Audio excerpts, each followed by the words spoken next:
Hey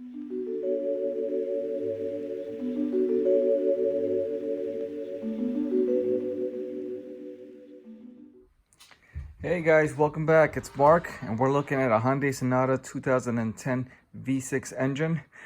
The cover is off. It's right over here. I had just finished removing the old gasket on the front valve, replacing it, putting some RTV on it, and then bolting it back up. Now I'm gonna get started. If you missed that, that's part one. This video consists of part two, which is the removing the intake, so we can get into the intake manifold to remove the gasket O-rings, and then also removing the rear engine valve right here, so we can remove the gasket. As you can see here, there's stains there. Well, it's kind of hard to look at it now, but I also have stains over right there. If you can look at it, right in between these two things right there, where my finger is, right in between, you can see it. It has oil stains. So I'm gonna remove these things, replace them, and also while I'm there, I definitely want to remove the spark plugs. All right, guys. So let me get to it. Okay, so the first thing you want to do, deal with the intake.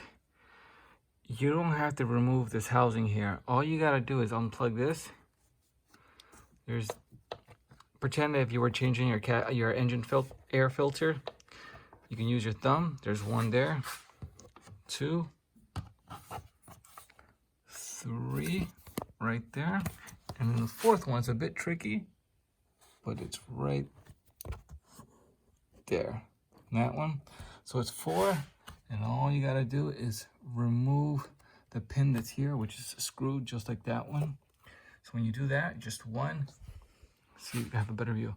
It's just one, and those 4 pins that I told you, and then just plug this out. Okay. Well, actually, you don't really have to. Let me see if I can do this by hand. There you go. I did it by hand. So one pin that you do have to remove is that one, which is this. So yeah, I'm gonna get started with this and then remove this. So once you take out the intake, the only switch you have to really unplug is that one. This one right here. So just flip your intake over the way I have it, and just take out this black pin, so then you can plug it out. And now you have a better angle. This is the clip you got to remove. 1, 2, what is it? 3 right here, and the fourth one that you couldn't really see well is this one right here. I removed my filter a couple of weeks ago, so it's a brand new filter, but I'm going to take it out just so it doesn't get dirty and get that bad boy out. Okay, so once you were able to remove your intake to the side, push it to the side or remove it, I still have it here closer to me because I'm not going to take this out. I'm just going to leave it the way it is. Leave it on the side here. It's not bothering me. So now I have enough space to move this over. This is the intake manifold. The plenum is what they call it. I'm going to remove all the bolts. I can already see a few here, there, all around. They're hidden. What I'm going to do is I'm going to put all these screws that come into this plenum here. I'm going to put it like in a bag so that I know I won't confuse these screws with any other screws that I already had removed. Okay, so it's just to be safe and precautious to not confuse, because some of these bolts are in different sizes and you want to make sure which bolt came from where. And for example, there's one over here that I believe is a 14 millimeter, and right now all we're working with is 10 millimeter bolts, but I'm going to be very cautious and I'm going to make sure which are the ones that came from where and put that on the side. All right, it's going to be a tough job just because I know there's so many things to move around. I'm going to try to remove this without removing the throttle here, but if I have to, should. I don't know. I'm just trying to make sure, not trying to make things overcomplicated. All right, guys, I'll keep you posted. And I'll make sure to count each bolt that I remove on the intake manifold. So I was dead wrong. You do have to remove the throttle. It's a screw here, screw there. There's one right there, so it's only 3. And that's the 10 millimeter, 3 10 millimeter bolts. But then there's one right in between. See that one right there? That's a 12 millimeter. So you're gonna need to use that. You need to take a 12 millimeter socket, take that out, and then you're able to remove the throttle, and it gives you enough space to remove the intake manifold. All right, so let me get started with that and see if there's any other hidden. I believe there are some hidden screws back there, but I'm not there yet. All right. Okay, so I got the throttle out. I didn't really fully remove it. I just kind of unbolted the screws, and then I'm going to leave it there where it stands. It's being held by that tube right there. Right there, as you can see. So I'm gonna leave it there. I'm not trying to remove too much. Now, it's loose, but there is one bolt, and it's the one right here. But I have to remove this. It's from a clip in the back just to get to that one. And I believe that's it. So it's mainly, all the screws are right here.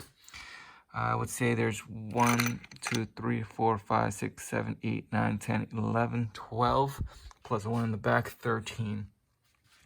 Pretty self-explanatory. It's 1, 2. It's a few here. There's one right here, and that one. You're gonna need to remove this so you can get to the bolts that are placed underneath. So you need to remove those, and just leave it on the side, enough to give you space to remove your manifold. All right, so let me get to it. So the bolt that I was talking about right here, the one behind, it's not a 10 millimeter like most, or 12 like the ones in the throttle. This one actually is a 14 millimeter. I believe it's the only 14 millimeter bolt that's in this whole intake manifold. I'm going to unbolt it now. It's a little bit loose, and I'm going to wiggle it just to see how loose it is now. Yep, I believe this is the last one. And that's about it. And the good news is I didn't have to remove this clip here. That can stay there. I'm just loosening this out, removing the bracket, and then hopefully that's all it takes to remove the manifold, which is not hard. It's actually pretty simple. I believe that is more simple than this, the front valve gasket.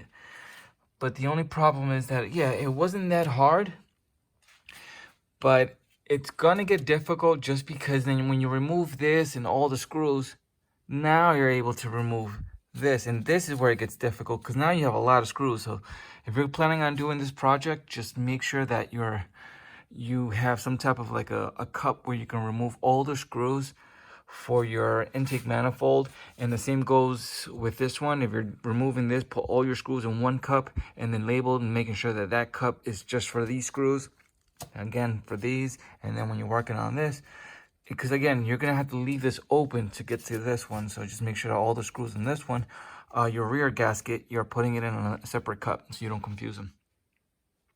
All right, so that was it. It was that 14 millimeter right behind it. You can actually see the bracket that was holding it. It's right here. Once you remove that, including all the other screws that I had just showed you, all you gotta do is just flip it over to that one side, and it's actually being held by this right here. That tube, I did not remove it, so it's actually helping me out. Let's see if you can see it better. It's the one that's closest, that's holding onto this bracket right here, right next to the throttle. All right, so now I'm looking at my gasket rings. Yes, I'm gonna remove that, clean that out.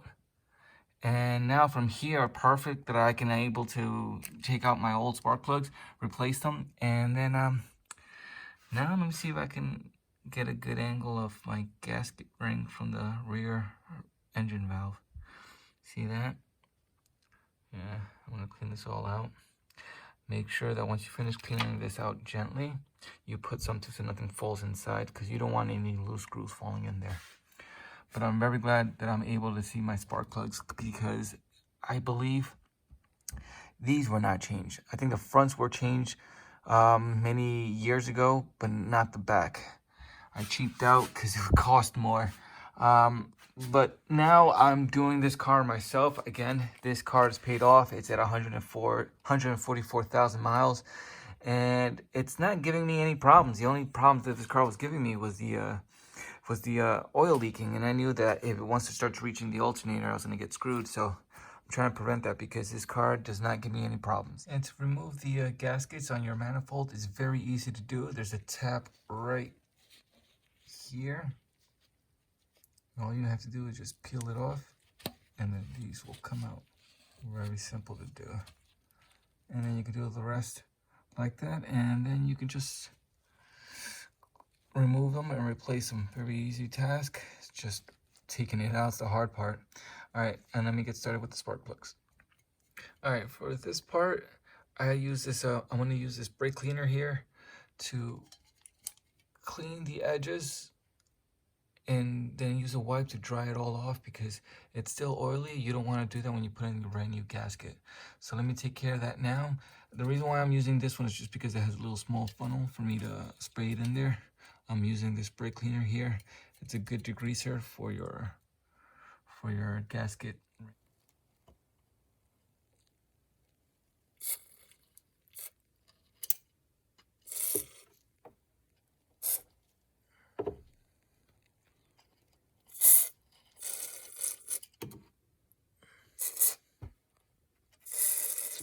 You can see that. Let it go around.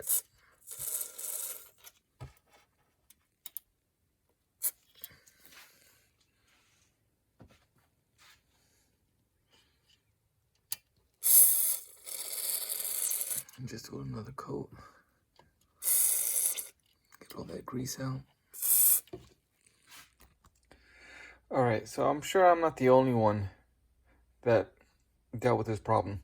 So I purchased Hyundai Sonata 2010 V6 3.3 liter manifold gaskets.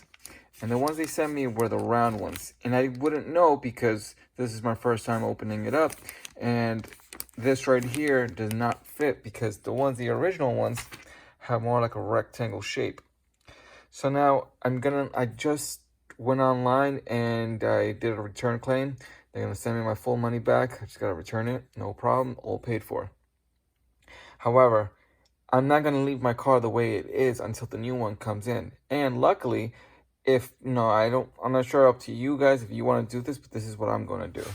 I'm gonna reuse these because luckily they're still in good shape. They're a little dirty, but they're still in good shape. They're not hard. That's one way you can find out if they're not in good shape. If they're hard, that means that oil's gonna go through. What I'm planning on doing is, I also have this in hand. This is reseal. It's good for engine gaskets. I don't have a spray gun because this is good if you put in a spray and just spray it around. What I'm gonna do is I'm gonna put on my gloves, get a dry towel, put this liquid on a dry towel, and then just smear it all around the gasket rings, and then reuse these. Because I did check them on the corners, and they're not hard. Because that's the last thing you want to do. If you feel that they're hard and they're not bending as they should, that means what's going to happen is that once you place them, oil is just going to go through. So that's what I'm going to do right now. All right, guys. So as I'm waiting for the degreaser to dry up, and then I want to wipe it off, what you're looking at is the intake manifold. I already have it folded up, just waiting for it to dry, and then put in the gaskets. And then that's pretty much it. I'm going to leave it off here because I didn't realize it's already about 2 in the morning. And this is pretty much a part 2. Now I'm going to get some rest, finish editing this video because this video is probably going to be about 10 minutes long, a little more. But I want to start working on this right here. This is the rear valve cover. I want to replace the spark plugs, show the spark plugs, how they look after 144,000 miles not being replaced. So I want to take care of that. And I just wanted to show you this. This is what I showed you before, what I'm using to rejuvenate my gaskets, just because the gaskets that I purchased for the manifold is not the size that I needed. Although when I purchased it, I had wrote down and purchased the one that said Hyundai Sonata 2010 3.3 V6 engine. and it gave me the wrong one. So I'm sending that out, but this, luckily I had this at hand. This is perfect to use on your rubber gaskets. It rejuvenates them, it keeps them strong and durable. And like I showed you in the clip, there was nothing wrong with them. It's just that they were oiled up, and probably make another video on how they're holding up, but I have no problem. All right, guys, I'm gonna end it off here. All you have to do, if you're watching this video, to replace your intake manifold gaskets, well, this is the video that shows you how to how to replace your gasket and then put it back together again. It's a simple task. Everything I showed you guys with the screws, it's just now do it reversed. All right, guys, thanks for watching, and stay tuned for part 3 and doing that bad boy. That's what separates the men from the boys, because you're already here, part 1, part 2, and now part 3. Guys, catch you later.